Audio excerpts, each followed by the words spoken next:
Witajcie w specjalnym odcinku podcastu.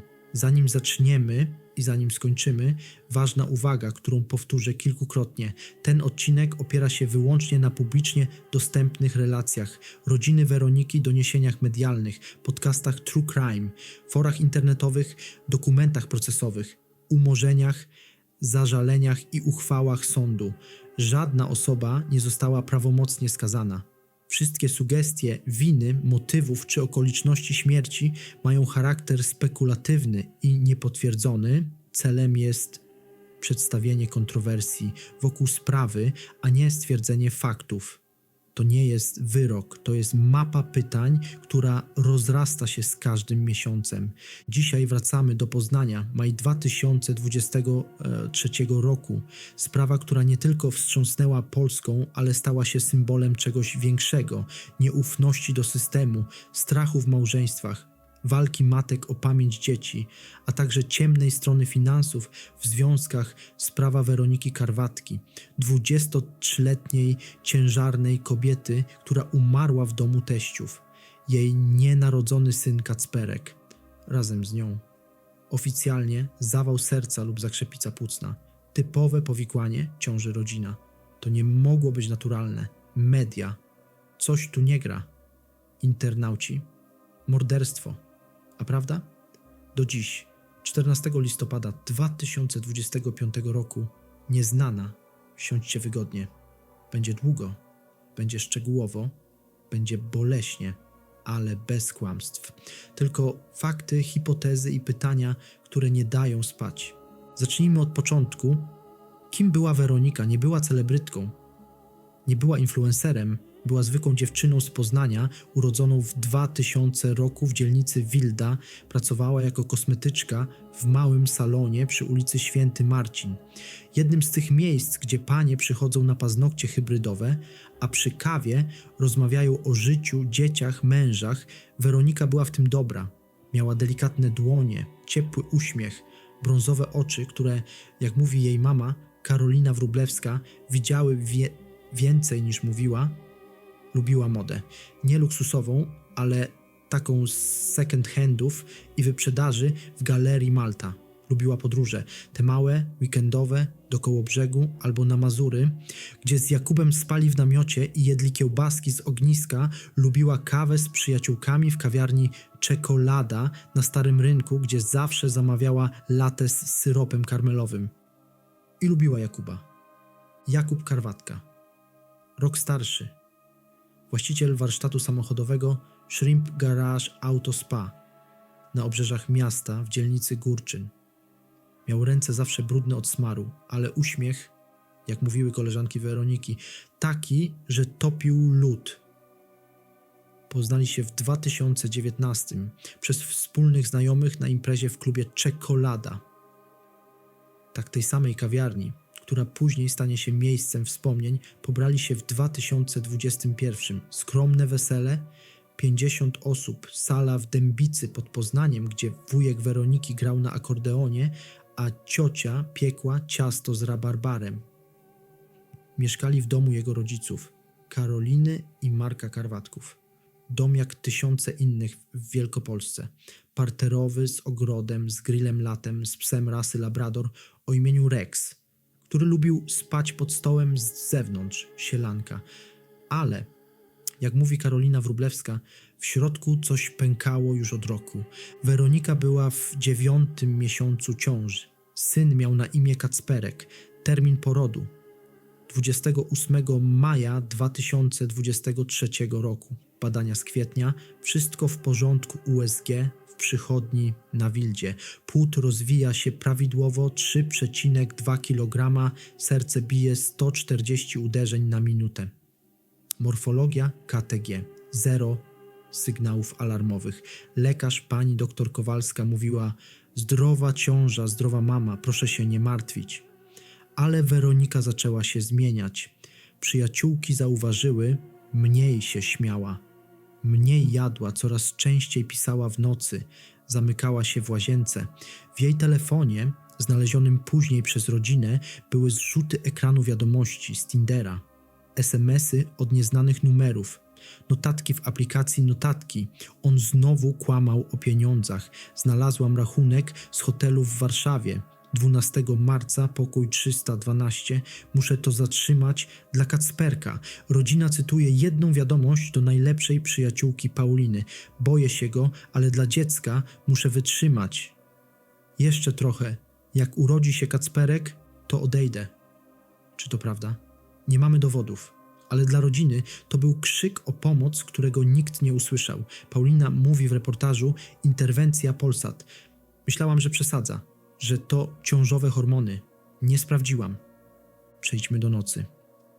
Sobota, 13 maja 2023 roku, godzina 4:30 rano. Jakub wraca z nocnej zmiany w warsztacie. Mówi, że był zmęczony, że padał deszcz, że jechał powoli przez ulicę Głogowską, wchodzi do kuchni, znajduje Weronikę na podłodze. Nieprzytomna, blada, siniaki na ramionach, jakby ktoś ją trzymał albo jakby upadła. Według jego wersji myślałem, że śpi, że zasnęła przy stole. Ale Weronika nie spała przy stole. Była w 9. miesiącu ciąży. Nie piła alkoholu, nie brała leków nasennych. Na stole kubek z herbatą miętową, jeszcze ciepły, krzesło przewrócone. Herbata rozlana w 2 miejscach, jedno przy stole, drugie przy drzwiach do ogrodu. Pogotowie wezwane dopiero po 30 do 40 minutach. Dlaczego? Jakub mówi: nie chciałem panikować. Myślałem, że się wyśpi. Ale bilingi telefoniczne, te, które później analizowano w prywatnej ekspertyzie, pokazują co innego. Zamiast dzwonić na 112, dzwoni do kolegi z pracy, Tomka. Rozmowa trwa 3 minuty i 12 sekund. Co powiedział, Tomek odmówił komentarza w mediach, ale w zeznaniach podobno miał powiedzieć: Jakub był dziwnie spokojny. Mówił, że Weronika leży, ale oddycha. Czy oddychała? Ratownicy mówią: przyjechaliśmy, już nie. Karetka przyjeżdża o 5:15. Ratownicy walczą. Szpital przy ulicy Szwajcarskiej. Reanimacja trwa 47 minut. Cesarskie cięcie o 14:05. Weronika umiera o 14:05 Kacperek. Kilka minut później lekarz dyżurny, dr Nowak, mówi rodzinie: zrobiliśmy wszystko, ale serce stanęło. Pożegnanie 23 maja. Cmentarz, Miłostowo, setki ludzi. Kwiaty, łzy. Karolina Wróblewska, mama Weroniki, mówi na pogrzebie: moja córka była pełna życia, nie mogła po prostu umrzeć. I to zdanie stanie się początkiem walki, która trwa do dziś. Sekcja zwłok. Oficjalnie zawał serca lub zakrzepica płucna, częste powikłanie w ciąży, ale w organizmie Weroniki znaleziono midazolam, silny lek usypiający stosowany w anestezji, w szpitalach, w sedacji, dawka wysoka 0,8 mg na litr we krwi. Podana około 8 rano, czyli już po przyjeździe do szpitala, czy wcześniej. Weronika nigdy nie brała leków nasennych, nie miała recepty, nie była w szpitalu wcześniej. Skąd się wziął? Prokuratura mówi o może podano w szpitalu w ramach reanimacji, ale ratownicy zaprzeczają. Szpital mówi: nie mamy midazolamu w karetkach. Rodzina zamawia prywatną ekspertyzę w 2025 roku za pieniądze z zrzutki. Wynik midazolam w stężeniu śmiertelnym dla ciężarnej, podany najprawdopodobniej w domu między 4 a 5 rano. Ale to tylko hipoteza, bo nie ma dowodu, kto podał i skąd wziął lek. Siniaki na ramionach, na szyi. Lekarz sądowy mówi: zgodne z upadkiem, ale dlaczego nie ma urazów głowy? Dlaczego przewrócone krzesło, rozlana herbata? Ślady walki na podłodze, zadrapania na panelach.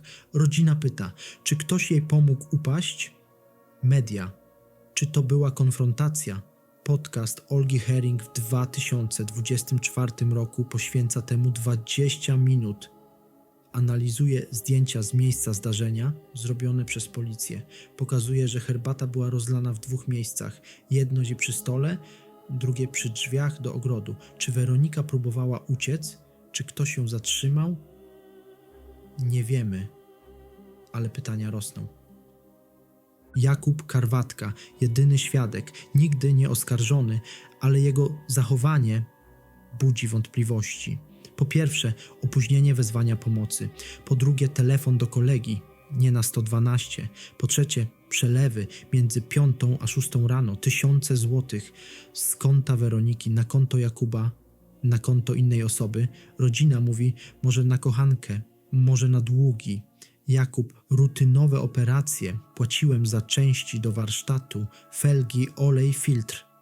Ale dlaczego o 5 rano, gdy żona leży w szpitalu? Bilingi pokazują 5:12, 3000 złotych, 5:18, 1800 złotych, 5:27, 900 złotych na konto AK. Kim jest Aki? Rodzina twierdzi, to jego dziewczyna z pracy. Jakub to dostawca części. Nie ujawnia nazwiska. Jest jeszcze jedna rozmowa, cytat z podcastu Zbrodnia i kara, anonimowy świadek, kolega z warsztatu, Tomek. Jakub mówił mi 2 tygodnie wcześniej, Weronika ma zagrożoną ciążę. Podpiszemy dokumenty, jak coś się stanie, ratują dziecko, nie matkę, ale badania medyczne, zero zagrożenia. Polskie prawo zawsze ratuje się matkę, jeśli jest szansa. Czy to był plan? Czy to była fantazja? Czy to był żart? Nie wiemy, ale rodzina słyszy to jak wyrok. To po śmierci Jakub milknie, nie udziela wywiadów. Nie pojawia się publicznie. Plotki z forów, wyjechał do Niemiec, albo do Holandii, albo do mamy siostry w Londynie. Nikt go nie widział od czerwca 2023, ale w reportażu Interwencja Polsat, luty 2025, Karolina Wróblewska pyta, dlaczego próbował wziąć pożyczkę z telefonu Weroniki, gdy leżała w szpitalu? O 11:30, gdy była w śpiączce, bank zablokował, brak odcisku palca. Czy to desperacja? Czy to panika? Czy to coś innego? Finanse Jakuba to czarna dziura. Zaczęło się przed ślubem. 2021 roku. Zniknęło 20 do 30 tysięcy złotych z konta pary. Jakub, inwestycje w warsztat. Kupiłem podnośnik, kupiłem sprężarkę, ale Weronika nie widziała faktur, nie miała dostępu do konta. Nie ufaj bankom, mówił Jakub, ale ufaj mnie. Weronika zaczęła sprawdzać. Znalazła wyciągi, pożyczki w parabankach, raty po 500 zł, 800 zł, 1200 zł. Skąd pieniądze? Z jej pensji, z jej oszczędności na wózek, z jej premii za paznokcie? Warsztat tonął. Klienci płacili gotówką, ale gotówki nie było. Plotki z forum Wanda. Jakub grał w kasynie online, albo w pokera z kolegami w piwnicy, albo w zakłady bukmacherskie na mecze Legii. Brak dowodów, ale rodzina znalazła w jego samochodzie po śmierci Weroniki odek opakowania po lekach uspokajających podobnych do midazolamu. W bagażniku puste. Czy to ważne? Nie wiemy. Polisa na życie. Rodzina pyta, czy była? Jakub milczy. Ubezpieczyciel milczy, ale w 2023 roku przed śmiercią Weronika pytała przyjaciółkę, podpisał coś na mnie. Mówił, że to na dziecko, ale ja nie czytałam. Czy to polisa? Czy to była pułapka? Podcast Ślady zbrodni w marcu 2025 analizuje wyciągi bankowe ponad 50 tysięcy złotych w tajemniczych transakcjach w latach 2021-2023. Przelew na konto AK 12 marca 2023 4500 złotych. Ten sam dzień, co hotel w Warszawie. Czy to zbieg okoliczności? Grób. Po pogrzebie zaczyna się koszmar. Kwiaty wyrzucane, znicze gaszone, tabliczka z imieniem Kacperka porysowana nożem. Rodzina instaluje kamerę. Nagrania noc 3:17, 7 czerwca 2023. Karolina i Marek Karwatka wchodzą na cmentarz. Usuwają kwiaty, wrzucają do śmietnika, śmieją się. Czy płaczą? Jakub później mówi, usunąłem stare, nie chciałem, żeby gnili, ale dlaczego w nocy, dlaczego bez słowa? Rodzina. To próba wymazania pamięci o Weronice i Kacperku. Sąd w 2025 umarza sprawę, brak dowodu na zniszczenie mienia, ale nagrania są w internecie. Miliony odsłon. Symbol konfliktu, symbol nienawiści. Śledztwo, prokuratura Poznań, Stare Miasto. Wrzesień 2023. Umorzenie. Brak znamion przestępstwa. Rodzina składa zażalenie. Odrzucone. 2024 kolejne umorzenie, ale nie odpuszczają. Zrzutka na zrzutka.pl ponad 100 000 złotych w 3 miesiące. Prawnicy, ekspertyzy, Fundacja Igora Stachowiaka, październik 2024. Sąd Okręgowy w Poznaniu uchyla umorzenie, nakazujemy wznowienie. Biegli mają zbadać midazolam, siniaki, bilingi. To przełom. Luty 2025. Nowe materiały, podcasty, zeznania świadków, analiza telefonu Weroniki, desperackie wiadomości. On mnie okłamał znowu. Znalazłam SMS do niej. Marzec 2025. Śledztwo wznowione, ale wolno. Listopad 2025. Wciąż otwarte. Kolejne zażalenie na opieszałość. Mecenas Zbigniew Krüger, pełnomocnik rodziny. Jeśli prokuratura zawiedzie, obywatel może wnieść akt oskarżenia sam. To rzadkie, ale możliwe.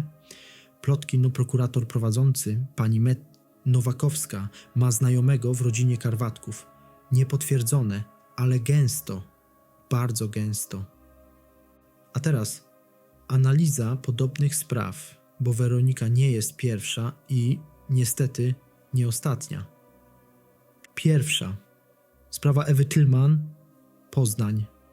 2015. 23-latka.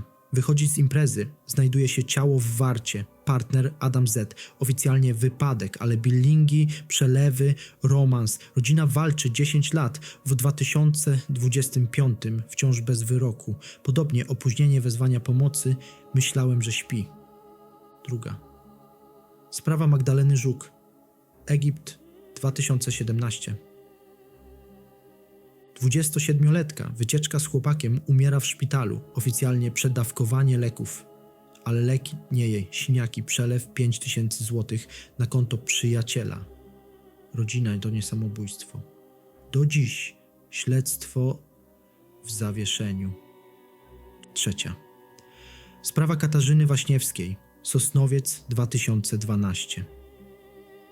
Dziecko ginie. Matka oskarża porywacza. Okazuje się kłamstwo, ale teściowa niszczy grób, podobnie jak w Poznaniu. Sąd to zemsta, ale winna tylko matka. 4. Sprawa Iwony Wieczorek. Gdańsk, 2010 rok. 19-latka wraca z imprezy, znika, oficjalnie wypadek, ale telefon, SMS-y, długi chłopaka. Rodzina walczy 15 lat. W 2025 nowe tropy, ale zero oskarżeń. 5. Sprawa Justyny z Wrocławia. 2023. 25-latka, ciężarna, umiera w domu, oficjalnie zawał, ale midazolam, mąż, mechanik, długi, przelew 4000 złotych o 5 rano, śledztwo umorzone, rodzina to samo co u Weroniki. Co łączy te sprawy? Kobiety w ciąży lub młode matki, mężowie z problemami finansowymi, leki w organizmie nieprzepisane, opóźnienie wezwania pomocy, przelew o świcie, rodzina versus teściowie, prokuratura, brak znamion, media, morderstwo. Internauci, spisek. W Polsce co roku ginie około 400 kobiet. W okolicznościach niewyjaśnionych 70% w domu, 50% w ciąży lub po porodzie. Statystyki GUS, ale tylko 12% spraw kończy się wyrokiem. Reszta umorzenia. Rodziny walczą same. Zrzutki, podcasty, marsze. Weronika Karwatka wpisuje się w ten schemat, ale dzięki mediom jest głośna, dzięki zrzutce ma prawników, dzięki sądowi ma szansę. Ale czy wystarczy? Do 14 listopada 2025 roku śledztwo trwa. Nowe dowody. Analiza telefonu, bilingi, toksykologia, ślady DNA na ubraniach, włosy na koszuli Jakuba, ale brak aktu oskarżenia. Jakub milczy. Teściowie zaprzeczają, prokuratura zwleka, Karolina Wróblewska.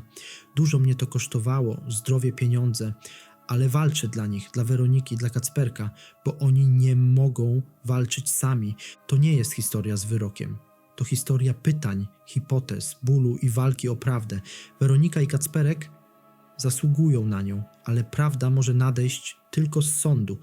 Źródła, reportaże, interwencja Polsat z lat 2024 do 2025, podcasty Olgi Herring, Zbrodnia i kara, Ślady zbrodni, artykuły na faktor.pl, zrzutka na zrzutka.pl, wątki na forum Wanda i wykop, postanowienia prokuratury, uchwały Sądu Okręgowego w Poznaniu, statystyki GUS, raporty fundacji Nie jesteś sama.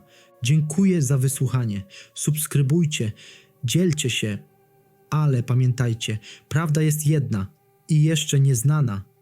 I jeszcze raz, żadna osoba nie została prawomocnie skazana. Wszystkie hipotezy niepotwierdzone.